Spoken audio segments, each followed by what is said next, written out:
and welcome to another episode of Search Off the Record, a podcast coming to you from the Google Search Relations team, discussing all things search and having a little fun on the way. My name is John, and I'm joined today by Lizzie from the Search Relations team. Hi, Lizzie. Hey, John. So in today's episode, I thought we would talk about something slightly different, maybe SEO. What do you think?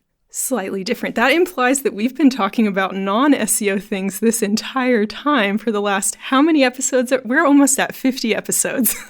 What have we been talking about before this?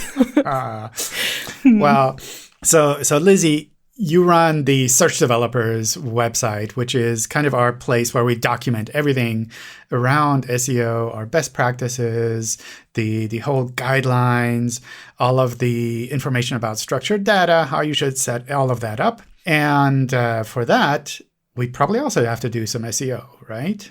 It have to is a good framing there, because I don't think we have to do SEO. But it's not something that we were thinking about, I think, at the beginning. When I first joined the team, I did not know about SEO. I don't know if that's like a bad thing to be revealing to you. But it's interesting because from a tech writing perspective, like the main goal is to be documenting what we're talking about. And it's not necessarily that we need to optimize for search engines. And that's probably not the main thing. But once you're learning about this, you sort of want to start testing the waters and apply some things. So it's definitely been something that I've been trying on our site. Cool. So I thought we would go through a bunch of things which people talk about when it comes to SEO and kind of get your take on how you've been kind of like practically implementing that or thinking about that or not thinking about that. I think our site is probably a bit unique. Yes. Because it's kind of the Google documentation. People go there anyway. And I guess there must be something in Google's algorithms that say like Google documentation should always rank first, right? No. No, I wish that was true, but it's not. I wish that we could just push a button and be like number one. But no, it's not true. There is no spot reserved for us. And there's definitely work that we have to do. And it makes us feel safe that people would still need to come to our site, but they could decide not to. Like if there wasn't anything useful there, like they could decide not to come to us. Like they could go to other sites. So I think it's still something that we should think about. Oh, wow. But I think that this idea is interesting and I'm a little bit nervous, but let's get into it. Okay. So it's so weird. We have to do SEO like every other website.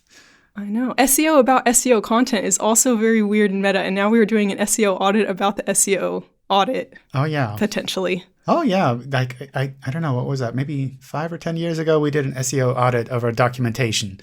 That was also interesting. Maybe we should do that again, like an official SEO audit. But anyway. I think so. Yes. Anyway, let's get started. I bet you're going into Search Console every day to check what's happening, right? Every day. Am I supposed to be logging in every day? I definitely don't. I don't know if that's the right or the wrong answer.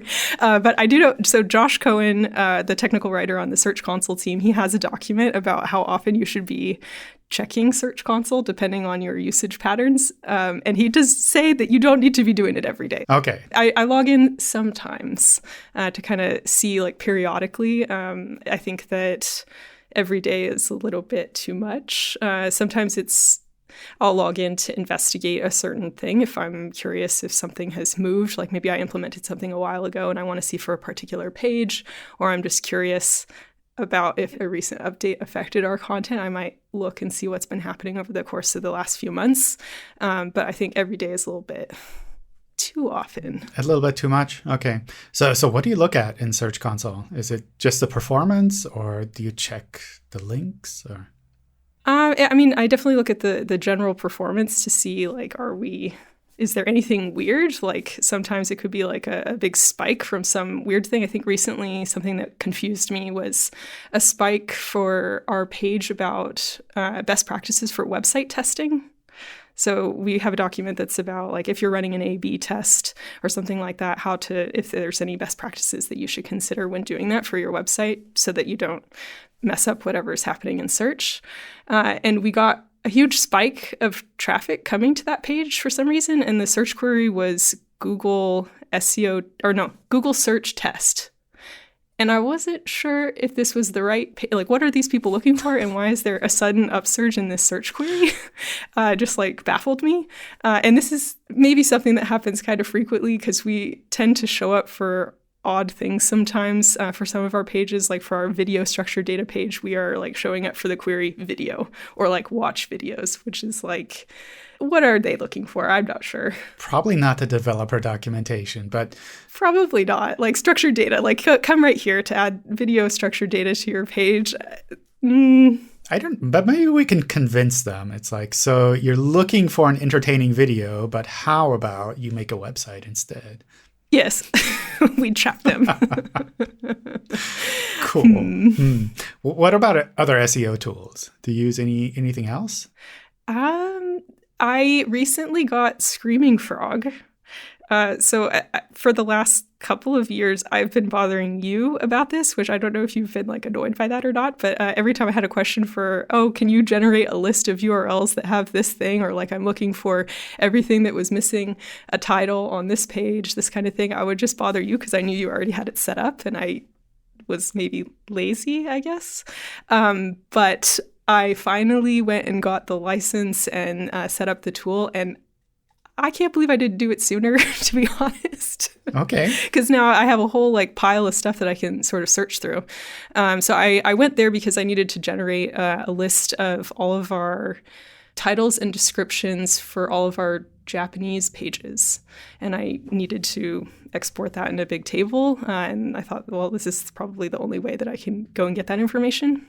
Okay. But yeah, there was some interesting things in there. They have like a whole section about broken links and stuff. So I found other things that I wasn't doing properly. Oh, no. Oh, no. You're saying we had broken links, or we still have broken links? Like, what kind of links? I guess like we could have them. I haven't checked today. This was maybe 2 weeks ago. So I guess I could have introduced a problem in the last 2 weeks. But yeah, there were like, I don't know, like 30 broken links, not that many, because we had gone through a change to fix most of the issues there. But they found some things that I didn't anticipate.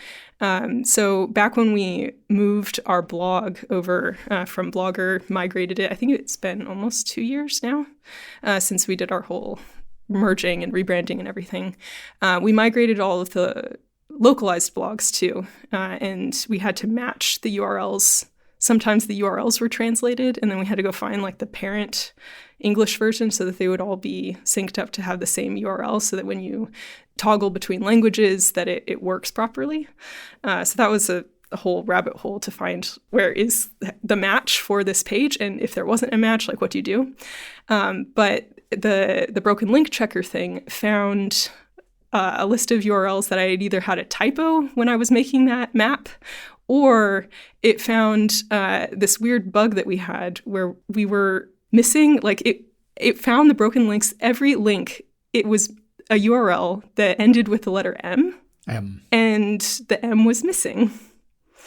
So in our script that brought, I don't know why this happened, but it was a pattern that I noticed that all the broken links, the typo that I was fixing was that the M or the E was not there. And then when I added the M, that's what fixed the broken link. Wow. So bizarre typo thing that I had caught all in English, but the link checker found like all of the localized URL problems, which I just wasn't able to spot the typo with my eyes necessarily. So this found things that we were linking to from the table of contents to a blog post, and then the blog post was a 404 because the M was missing. Wow. Okay. So weird. I guess like these migrations are always tricky because especially in our case, we had so many different kinds of sites that we essentially merged into one place. And yes, then all of the Blogger stuff, which is very different. And on Blogger, everyone did it individually. It's like, So sometimes we would have like a blog post where we posted it on German and in Spanish, and then there's no English source. So then we would have to figure out how, okay, so we need to merge these, and which URL will now be the URL that they share and sort of link up to. So that it's definitely an odd thing to just sort of go back and find what was the source and what was the intention like 10 years ago. Yeah. Why did we post this blog post only in these 2 languages? And there's no English source for this thing. So weird. So URLs in general, do you have any pattern that you stick to forever, or do they change? Like how do you deal with that?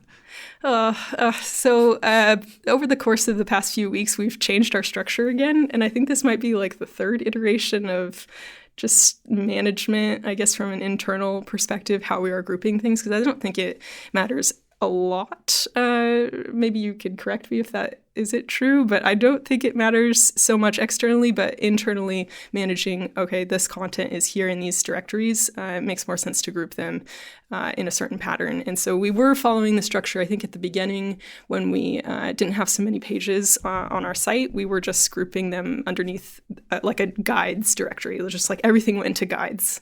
And then we had more content, so we needed to figure out a way to sort of group them so we didn't have like hundreds of pages in one directory. And so we went into our iteration where we had basics, beginners, and advanced for a while. And then we decided that we wanted to move away from that kind of structure because what even is a basic versus a beginner, it's more topic-based now. So we went through and changed all of the URLs like 2 weeks ago. So I'm going to have to be dealing with that to match up the translated versions of those pages now need to sync back up to the new structure. Wow. Okay. So this is kind of like one of those things that external SEOs struggle with as well, like creating categories and URL structure. So, okay. Cool. I feel like, I don't know if we were working with an SEO, would they be mad at me for doing this? I mean, I'm kind of like, if I'm wearing multiple hats, I'm sort of mad at me for doing this because now I have to deal with potentially broken links and moving stuff around. But the other hat that I wear for managing this content is happy with the new structure. Another aspect you might ask, like, why did you do this, I guess? It's for managing translation. So if we have so many pages in a directory, it slows down the translation flow. The way that our requests are managed is it waits for all of them to be finished. So if we were like, waiting for 100 pages to be finished, it would take like months and months. Versus if it's only for 10 pages, the turnaround is faster. So there are other reasons for, I guess, grouping things in a directory structure than just for SEO purposes, I guess. Okay. So, but I guess like the translation is something which is more the internal Google process kind of thing. That's true. Where it's like everyone has a different process. Do you set up redirects or do you just hope it works out? Oh, no, for sure, redirects. And I should test the redirects. So we have a staging environment to make sure that the redirects work. And yes, like redirecting things is good. There have been a couple of cases where we just left the page as a 404 if there was no appropriate page. Like if it really didn't make sense to redirect to anything. I mean, we could redirect everything to the homepage, but sometimes that's a more confusing experience than like legitimately there is no replacement for this type of page. But yes, there are a few cases where we intentionally left it as a 404. Okay. And which kind of redirect do you use? 301 or 302? I don't know. This feels like a trap. I think it's the one that's permanent. It's a permanent move. It's not a temporary move. Okay. Which one's the permanent one? 301? Yeah. Yeah, okay. There we go. Perfect. Okay. Yeah. Fantastic. I know the answers. It's okay. Fantastic. Cool. And do you all use robots text? Is that something that you use at all to kind of manage the site? Or is it basically you never touch it? I've never touched it, but I have thought about whether or not we should be touching it. I think it would be interesting if we had pages that we wanted to be roboted, from a whole directory perspective. I don't know if we have any content that we would want to block, but I do know that from like our domain level, from like developers.google.com, they have a robots text file, and I think that they've roboted like the login page and things like that. But that's not, it's like for the entire site, so not anything that we would need to block. But I think from our site's perspective, there's nothing that we would want to hide. Okay, cool. What about sitemaps? kind of like to highlight the URLs. Yes. So for sitemaps, we did do a sitemap submission when we migrated all of the blog posts. So we wanted to prompt Google to come look at our stuff when we moved all the URLs. But DevSite, which is our platform that we're sitting on for developers.google.com, does a sitemap generation for us. But we've recently been getting errors for having too big of a sitemap, like over the 50, the limit. So we have an ongoing bug where we've requested that they segment out the sitemap so that we don't have that error anymore. And they replied that they didn't think it was a problem. Aww. And so they've lowered the priority. I know. And it's weird because they are referencing our documentation. Like, I +1 the bug. Like, yes, like, please fix it. I would like to not see this error. And they were like, we've read the documentation on this from Google, and we think that it's not an issue. Oh, no. Oh, no. So I was a little bit like, oh, should I make an edit to make it sound more important because I want this bug fixed? But it's how they interpret it, and I can't be like, you should fix it because of reasons. Like they're reading it just like anyone else would. Okay. So we're still waiting. So they haven't said that they will never fix it, but it's like a low priority until someone says otherwise, I guess, like why this matters. So their reasoning was that it seems to work fine anyway, like without a sitemap. Oh, it's basically... It's like working well. Like we don't need a sitemap. It doesn't even need a sitemap. Apparently. So. Oh, no. How sad. Okay. So I have to like prove or something that it's not working as well as it could if we had a sitemap. Okay. We should just make our own sitemap. I'll just upload it. I think we could. We'll just go rogue. Yeah, like if they could do it automatically for us, it would be better if we just leveraged whatever they're doing versus me like manually managing something. Yeah. Yeah. Okay. Wow. That's so awkward. I know, and I can't say anything. I hope nobody finds out. Yeah. Oh man. Okay. And what about translations, like the hreflang links? Do we have that in the sitemap, or do we have that in the pages themselves? It's in the page itself, so it's something that DevSite is also generating automatically in the head, I think, for us. But recently, maybe 2 months ago, I don't know, you also raised a bug about like how come we are not having like proper links in that language switcher thing that's at the top right hand side of the web page where you can toggle between like English and another language, that those buttons, I guess, or like from the drop-down thing should be a proper link, and before it was not. And I think your hunch was that should help with the discovery of the other language versions of our pages, and they finally did fix it. Oh, cool. But I don't know how to measure if that helped at all. So that's another thing that I'm thinking about, like, oh, it's good that we fixed it, but like, what does it mean? Will that improve anything? Like that particular fix. Okay. Yeah. Like measuring things is super complicated. Yes, because it all just feels like it merges into just this general pot that you're looking at. Like, oh, like overall CTR has improved. Like you're doing all of these incremental fixes, I guess, or enhancements. But how can you tie it to one particular thing that you did that is like, oh, the sitemap thing. Like, I don't know, like this thing, I know for sure that this thing improved the whole metric that we saw move. I don't know. I don't know either. And when you're talking about like click-through rate from search results, I assume you're also looking at things like titles and descriptions, or do you think about those at all? Oh, yes, definitely I'm thinking about those. I didn't start thinking about them until we started working with other SEOs during our rebrand.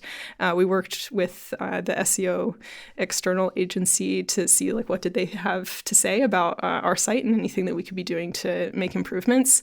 And they said the titles and descriptions. And so we worked with them to add them all. Like we did not have any titles or descriptions. And that helped, to be honest.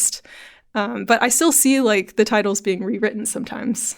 I don't know if that's like a controversial take, but okay.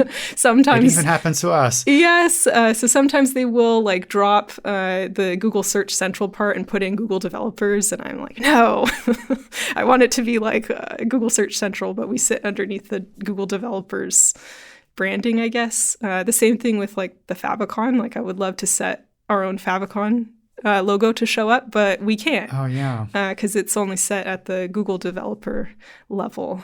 So for our whole site, and we sort of sit underneath them, which is kind of sad. Yeah. Well, I'd like to see Googlebot like next to our pages, titles, and descriptions. So we need our own domain name. Yeah. That seems like a big move. Okay. I don't know if they will let us leave. I think they like us too much. Okay. Okay. And what else did like the external SEO agency bring in? Was it mostly titles and descriptions, or? I think that like a big portion, not a big portion, but a chunk of it was focused on, this was like, I think 2 years ago when we were doing our rebrand. So like a chunk of it was speed and core web vitals. I think was like a hot topic. I think it's still sort of a topic, but they wanted us to fix those kinds of things, which are sort of out of my hands. Like I can fix the size of the image, but not necessarily like how the image loads on the page. So we did open up bugs to the development team to see if they could roll out those fixes. But again, it was something that they were like, well, this is low priority for us from like a developer perspective. But I think this is like a common story where like SEOs open a ticket and the developers are like, and what else do you like want? what do you want me to do? Or like prove it, like why would this like be something that I should work on over this other like feature request or something?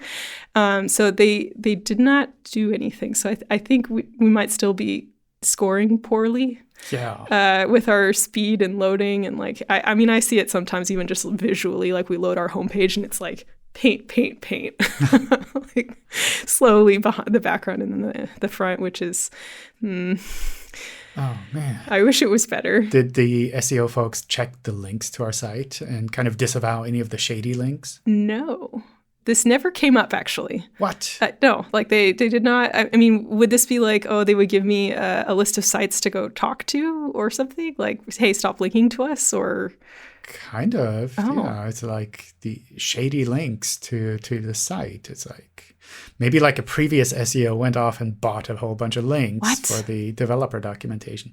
I don't know. John, what are you saying? You mean nobody ever checked?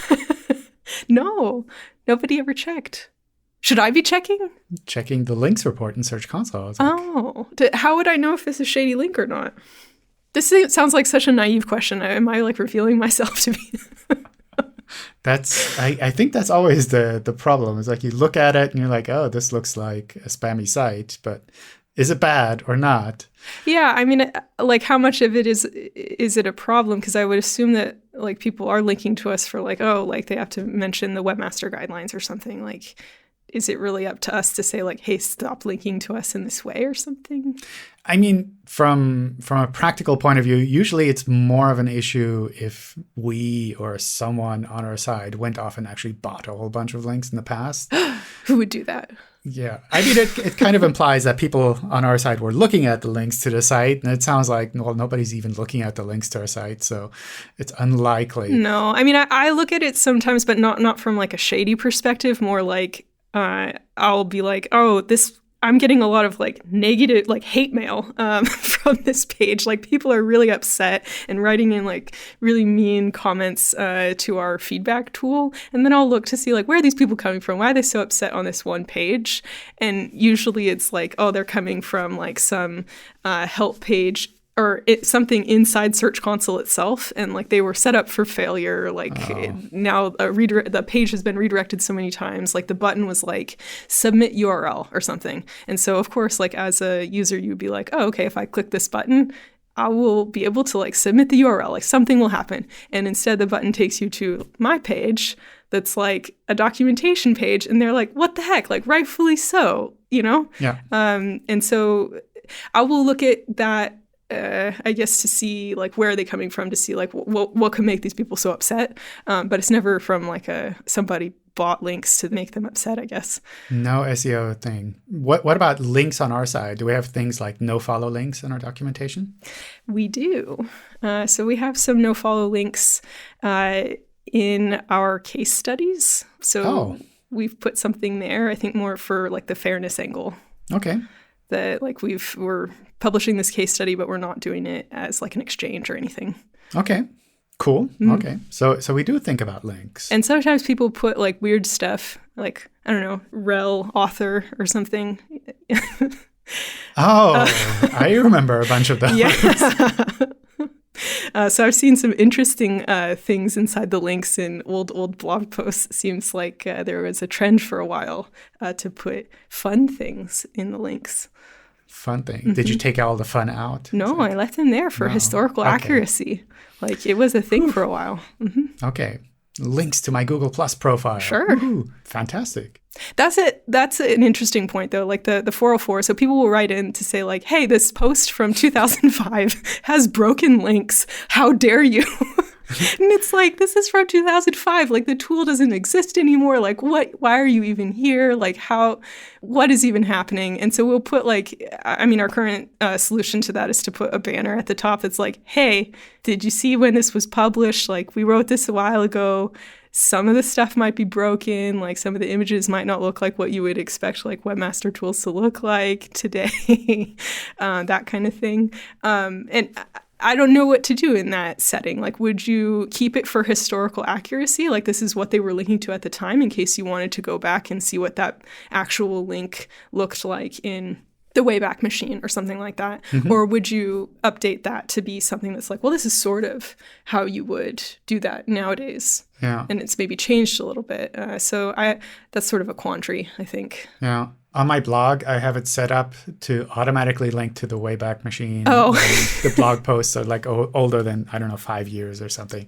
Like it changes all the links automatically to the Wayback Machine. That's a pretty good idea. Just because it's like, I can't, like, it existed at some point. And maybe you'll find some traces of it somewhere, but I just can't double check all the links all the time. Yeah.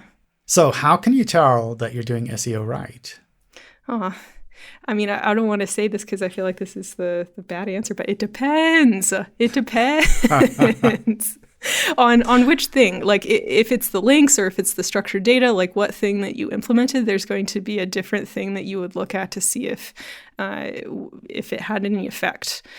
So I guess for structured data, if I went and added FAQ structured data to some pages, like I would expect to see in a Search Console report that now like Google can tell that there's structured data on those pages. And then hopefully that page is like showing as a rich result. Like that would be the ideal thing to be looking for. So if there's that filter thing to see like how is my page appearing for in search, and if FAQ is a search appearance that we're showing up for, then like that would be a success, I think.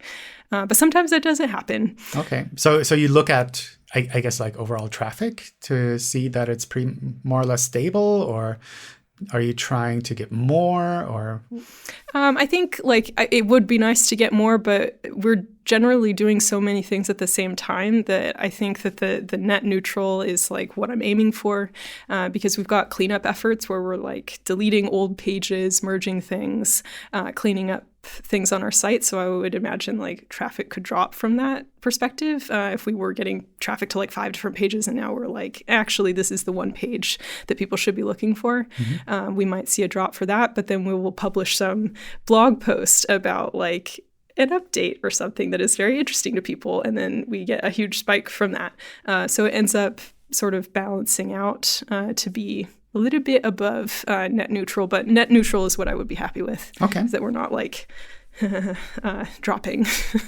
That sounds great. Yeah. I mean, SEO is kind of about being there when people need you, and you can't really force people to need you. And correct. That like sounds good. If it's in like holiday period or something like December, January, and there's a lull, like that makes sense. Like people are taking holiday breaks. I am not like shocked when I see that kind of thing happening. Cool. Well, thanks a lot, Lizzie. It's been really insightful to kind of hear your take on SEO for SEO docs. It's always kind of fun to hear from the practical side of things, because it's very easy for us to focus on theory, and then it's like, you can do a lot of things theoretically, but how does that actually work? But like actually in context, how do we actually apply these things might be different. Yeah. Like even on our side, and kind of knowing that there's no magic button to always rank number 1 as Google. Correct. That's kind of useful. Cool. All right. Well, that's it for this episode. In the next episode, we have a special treat for you. We'll have an episode from Brighton SEO where we meet Miriam and do things a little bit different, namely a live recording. We've been having fun with these podcast episodes, and I hope you, the listener, have been finding them both entertaining and insightful as well. Feel free to drop me a note on Twitter or chat with us at one of the next events that we go to if you have any thoughts.